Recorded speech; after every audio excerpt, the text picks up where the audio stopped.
government shutdown over unsubstantiated claims of voter fraud.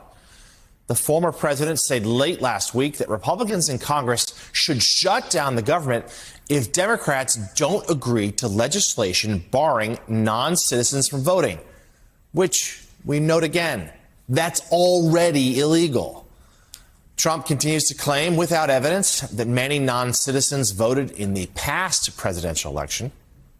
The comments come as Congress faces a deadline by the end of the month to pass a spending bill to prevent a partial government shutdown.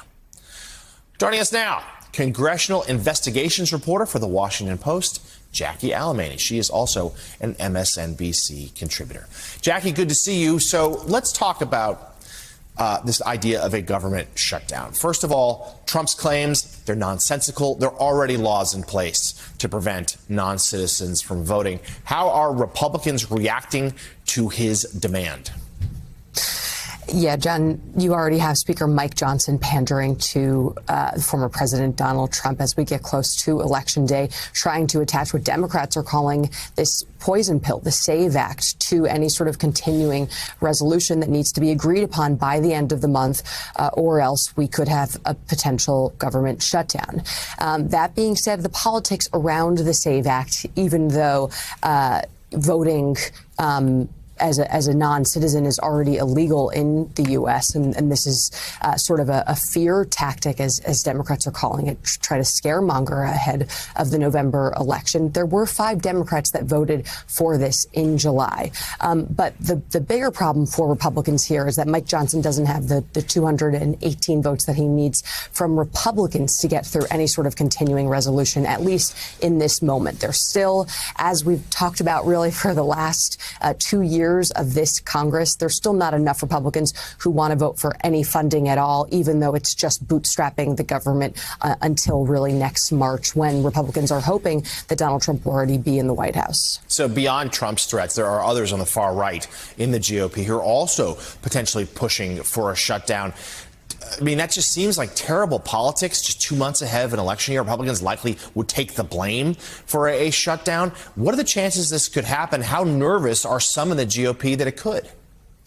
Absolutely. You make a really good point. And I should also note that this proposal is also dead on arrival in the Senate and at the White House, and would never ultimately make it through and would get kicked back to Republicans to deal with all over again. But there are a handful of moderate Republicans who are already worried about their electoral prospects, especially in the wake of Joe Biden passing the torch to Kamala Harris, and all of these numbers at a state level really reshifting and jiggering, that this is a bad electoral tactic, especially causing a shutdown right before the election. That being said, I think we're going to see the sort of rigmarole that we usually see when it comes to a government shutdown, which is eventually, even though there's going to be very limited time, Republicans and Democrats will sit down at the table, but they're going to have to pass 12 different bills, which is going to be quite a bit of a lift. They'll come back next week and hopefully pick this up ASAP. So, yeah, you just mentioned Congress about to return after its August recess, in for only a short time